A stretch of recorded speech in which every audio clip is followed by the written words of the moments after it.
The first test was a ceremonial feast, a tradition designed to welcome a suitor into the royal court.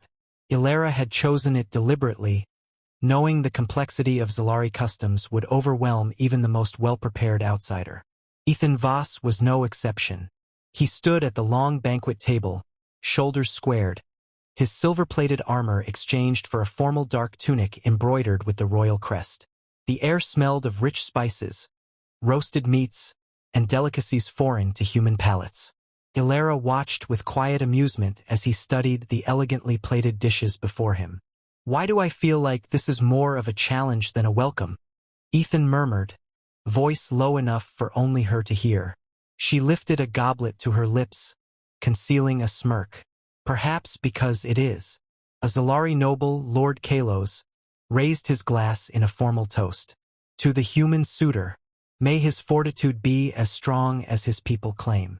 The words, though polite on the surface, carried an unmistakable edge. The nobility did not trust Ethan, and they certainly did not welcome him as a future consort. Ethan inclined his head in acknowledgement but did not speak. Ilara found herself studying him more closely than she intended. He held himself with the quiet restraint of a man accustomed to battle, but his eyes betrayed careful calculation.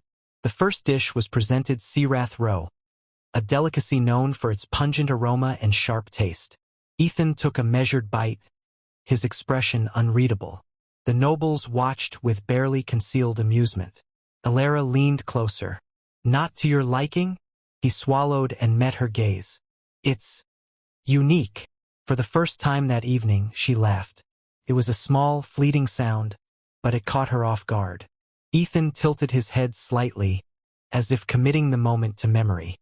The feast continued, each course seemingly designed to test his endurance. Flame fruit that left a searing heat on the tongue, crystal-spiced wine that numbed the lips. Yet Ethan endured, never once faltering. By the end of the evening, murmurs spread through the court. "He did not refuse a single dish," one noble whispered. "He is either foolish or determined," another muttered. Ilara met her mother's gaze across the table. Queen Seraphis observed the scene with quiet interest, a knowing look in her golden eyes. As the feast concluded, Ilara rose from her seat. "Walk with me, Captain." Ethan followed as she led him through the palace gardens, where luminescent vines curled around towering trees, casting soft light across the stone paths. The scent of night-blooming flowers filled the air. "You handled yourself well," she admitted. He arched a brow. "Was that a compliment?" "A mere observation," she countered. They walked in silence for a moment before Ethan spoke again. "You don't want this, do you?" She halted, turning to face him fully. "And you do." His expression was unreadable. "Want? No. But I understand its necessity." Ilara's gaze searched his, frustration rising. "Do you ever let yourself feel anything beyond duty?" A shadow of something, regret, perhaps, flickered across his face. "Not often." The admission unsettled her more than it should have. She had expected arrogance, entitlement, perhaps even disdain. Instead, she found restraint, control. Before she could respond, a sharp sound split the air. A whirring, mechanical hum, then a flash of movement. Ethan reacted before she could, his body colliding with hers as he pulled her to the ground. A projectile sliced through the space where she had been standing a moment before, embedding itself into the stone wall behind them. Guards surged into the garden, weapons drawn. Ethan rolled to his feet, positioning himself between her and the unseen assailant. "Status?" he barked, his military training taking over. A guard scanned the area with a glowing visor. The shooter escaped, but the projectile contained a neurotoxin. Had it struck? "It didn't." Ethan cut in, glancing at Ilara. "Are you hurt?" She rose, brushing dust from her gown. "I am unharmed, thanks to your reckless interference." His lips quirked. "You're welcome." She exhaled sharply. "I do not need your protection, Captain." "Clearly," he said dryly, gesturing to the assassin's weapon still lodged in the wall. Ilara turned away, her mind racing. An attempt on her life. A brazen one. Someone within the court did not want this alliance to succeed. That night, Elara stood on her balcony, watching the city lights flicker in the distance. The weight of responsibility pressed against her chest.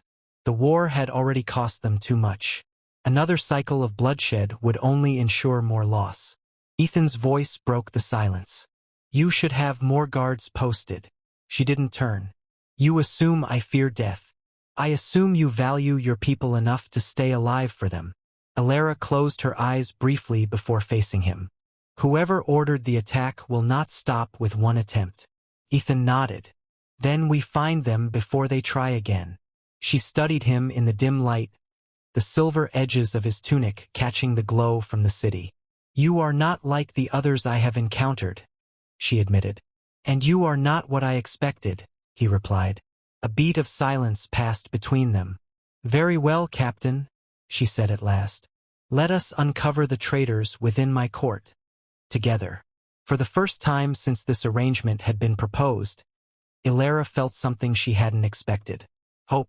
The moon hung high over the palace, its pale glow casting silver streaks across the crystalline walls. Elara stood at the edge of the royal balcony, her fingers resting lightly on the carved railing as she stared into the city below. Despite the late hour, her mind refused rest. The attempt on her life had changed everything. She had been raised among diplomats and warriors, taught to wield both words and weapons with equal precision. And yet, for all her training, she had never anticipated feeling truly vulnerable. Not until tonight. The idea that someone within her own court sought her death sent a bitter chill down her spine. Footsteps approached, measured but firm. She knew who it was before he spoke. You're still awake, Ethan said. His voice was steady, but there was an underlying edge to it. Something between concern and calculation. She didn't look at him. I assume you are here to lecture me on palace security again. Not this time. He stopped a few paces away, watching her carefully. I wanted to know if you're all right. She let out a quiet breath. You assume I would admit if I weren't? His lips quirked slightly. No, but I thought I'd ask anyway. Silence stretched between them, filled only by the distant hum of the city. Finally, Elara turned to face him. Someone in my court does not want this alliance to happen. An assassin's blade is not just an attack on me. It is an attack on peace itself. Ethan crossed his arms. Then we find them. She studied him, trying to decipher his thoughts. Why do you care? He exhaled slowly, his gaze unwavering. Because if this alliance fails, the war continues. More soldiers die. More families are shattered. And because, despite what you might think, I do not enjoy being used as a political pawn any more than you do. Elara searched his face, looking for deception but finding none. Very well, she said at last. Then let us expose the traitor together. The next morning, she convened her most trusted advisors in the Hall of Winds, a circular chamber lined with translucent stone that shifted colors with the rising sun. Ethan stood at her side, an unfamiliar presence among the Zalari elite. Lord Kalos was the first to speak, his voice smooth but pointed. Your Highness, last night's incident was regrettable, but surely this alliance must not be reconsidered over the reckless actions of a lone assassin. Elara narrowed her eyes. You speak as though an attempt on my life is a minor inconvenience. Only that it should not distract from the greater goal, Kalos replied evenly. We must show strength, not hesitation. Ethan leaned forward slightly. Strength doesn't mean ignoring a threat. It means eliminating it. Kalos flicked his gaze toward him, barely masking his distaste. And what, Captain, do you propose? That we accuse our own people without proof. Ethan met his stare without flinching. No, I propose we find that proof. The chamber fell silent. Elara tapped her fingers against the armrest of her seat, considering. Who had access to the gardens last night? Varen, the High Chancellor, consulted a data slate. Aside from the royal guards, a handful of nobles attended the evening's celebrations. Lord Kalos, Lady Irethis, Minister Joran, and he hesitated. Ambassador Rylan of the Coalition. Ethan's gaze sharpened. A human. Ilara frowned. Rylan has been negotiating on behalf of the Coalition for years. If he wished to sabotage this alliance, why wait until now? Desperation, Ethan said. Not everyone in the Coalition supports this marriage. There are factions that believe the war is still winnable. Kalos smirked. Ah, so the humans turn against their own. Ethan ignored him, addressing Ilara directly. We should question him. She nodded. Agreed. Bring him to the council chambers. Minutes later, Ambassador Rylan stood before them, his expression carefully neutral. He was older than Ethan, with graying hair and the weathered face of a career politician. You requested my presence, Your Highness? Ilara wasted no time. An assassination attempt was made against me last night. Your name was among those who had access to the area. Rylan's brow furrowed. Surely you don't believe I. Belief is irrelevant. Ethan cut in. We need answers. Rylan let out a slow breath. Captain Voss, you know as well as I do that the Coalition has invested too much in these negotiations to sabotage them now. And yet, Ilara said coldly, there are those within your ranks who do not share that sentiment. Tell me, Rylan, where were you last night? The ambassador hesitated, a fraction of a second too long. Ethan caught it. You weren't in your quarters, were you? Rylan's jaw tightened. I stepped out for a walk. I did not think I needed to report my every movement. Ilara exchanged a glance with Ethan. The excuse was too convenient. You will remain under close watch, she declared, until this matter is resolved. Rylan's lips pressed into a thin line, but he nodded. Of course, Your Highness. As the council adjourned, Ethan walked beside Ilara through the palace corridors. He's lying, he said. She sighed. Yes, but whether he is the assassin or merely a pawn remains to be seen. They reached the grand staircase, the golden light from the skylights casting long shadows around them. Ethan stopped at the top step, his expression unreadable. You don't trust easily, do you? She turned to face him. Should I? For a long moment he said nothing. Then, no. Ilara tilted her head. And yet, you expect me to trust you? He exhaled. Not expect. Hope. The words were soft, but they unsettled her in a way she did not understand. Before she could respond, a guard rushed toward them, face pale. Your Highness, the ambassador, he's gone. Ilara's pulse quickened. Ethan's expression darkened. Then we find him, he said, and together they ran. The corridors of the palace blurred past as Ilara and Ethan moved swiftly, their footsteps echoing against the polished stone. The news of Ambassador Rylan's disappearance had set the court into a frenzy, whispers of treason and conspiracy rippling through the halls like wildfire. Ilara's mind worked quickly, analyzing every possibility, every mistake that had allowed this to happen. Rylan had been under guard. His quarters had been watched. And yet he was gone. Ethan kept pace beside her, his expression dark, his movements precise. There was no hesitation in his stride, no wasted energy in his actions. He was already planning, already strategizing, and though she did not want to admit it, Ilara found a strange reassurance in his presence. As they reached the war chamber, Varen was already waiting, his face tight with frustration. Your Highness, Captain Voss, he greeted, bowing slightly before continuing. The ambassador's guards were found unconscious outside his quarters.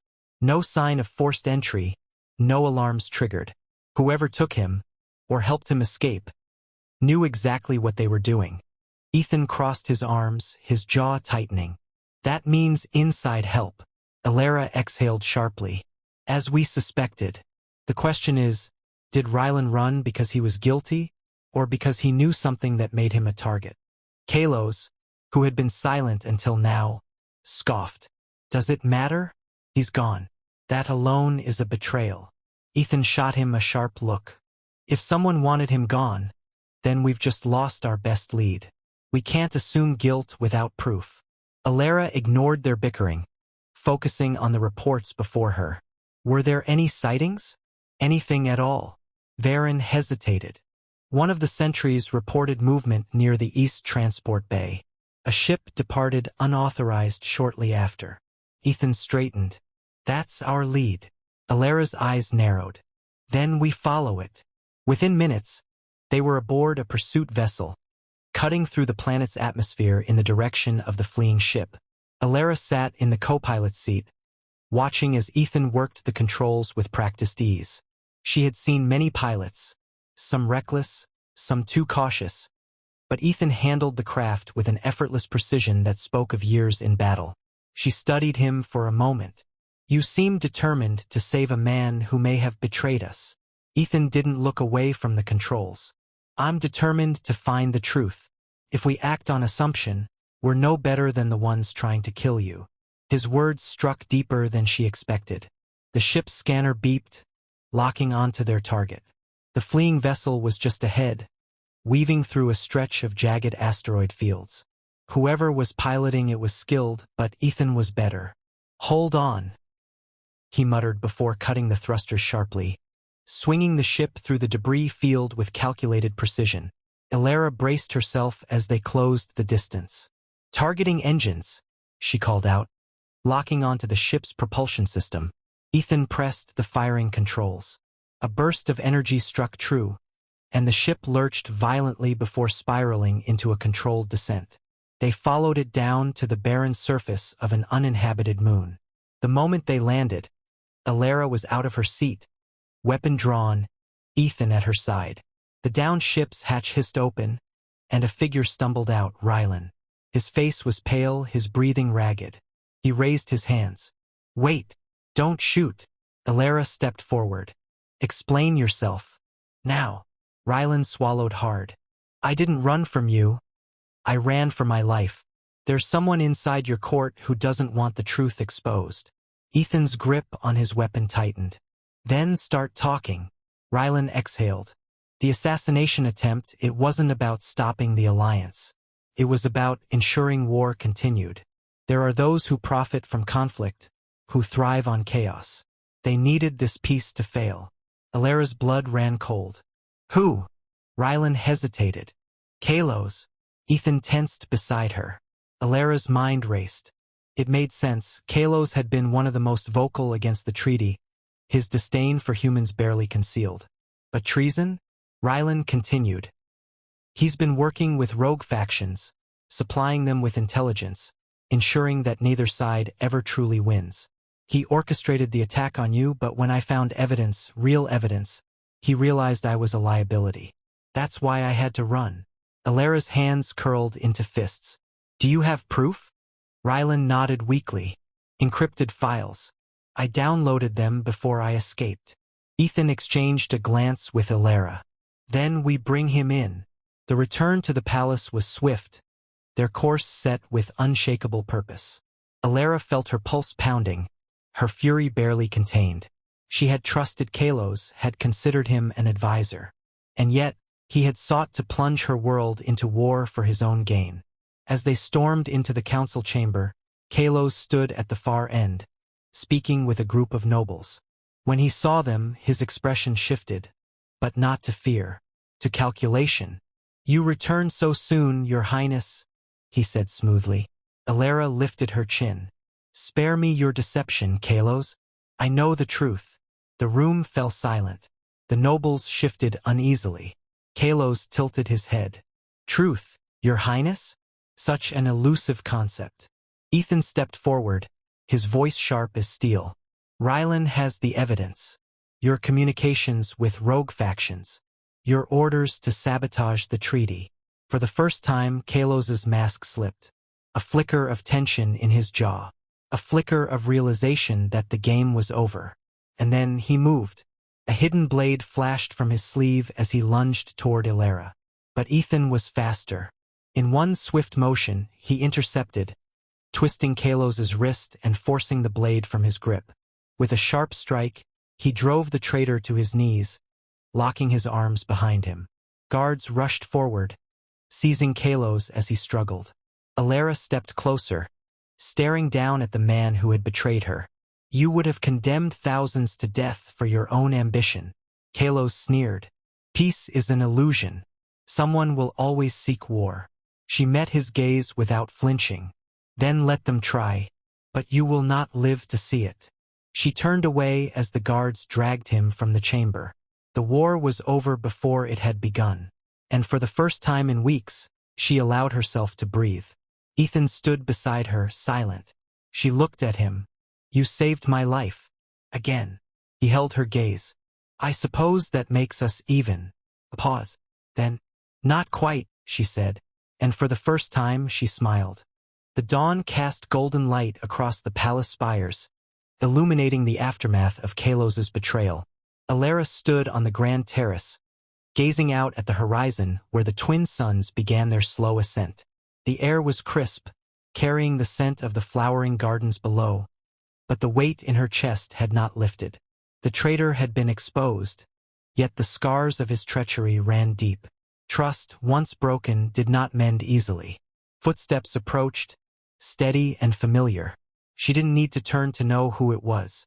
You should rest, Ethan said, his voice quieter than usual. Ilara exhaled, shaking her head. Rest does not come easily when the foundations of your rule have been shaken. He moved to stand beside her, arms crossed.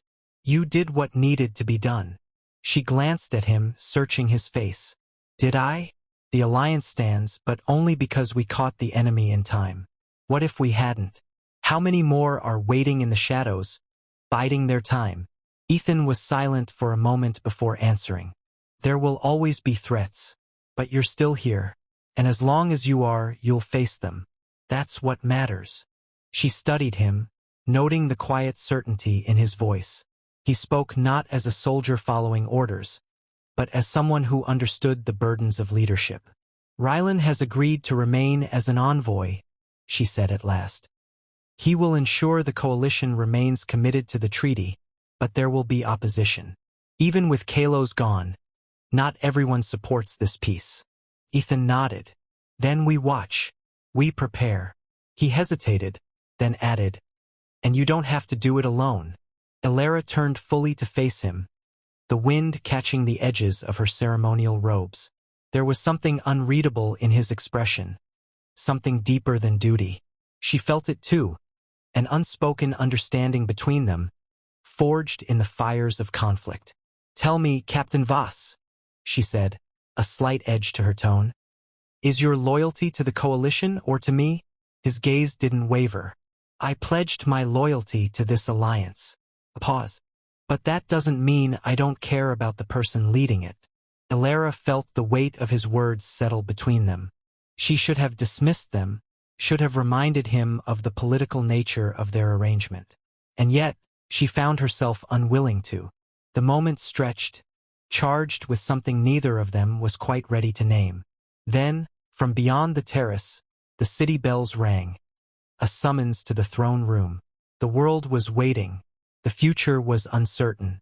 Ilara took a slow breath, then turned toward the palace. Come, Captain, she said over her shoulder. We have a kingdom to rebuild. Ethan fell into step beside her, his presence solid, unwavering. Whatever came next, they would face it together.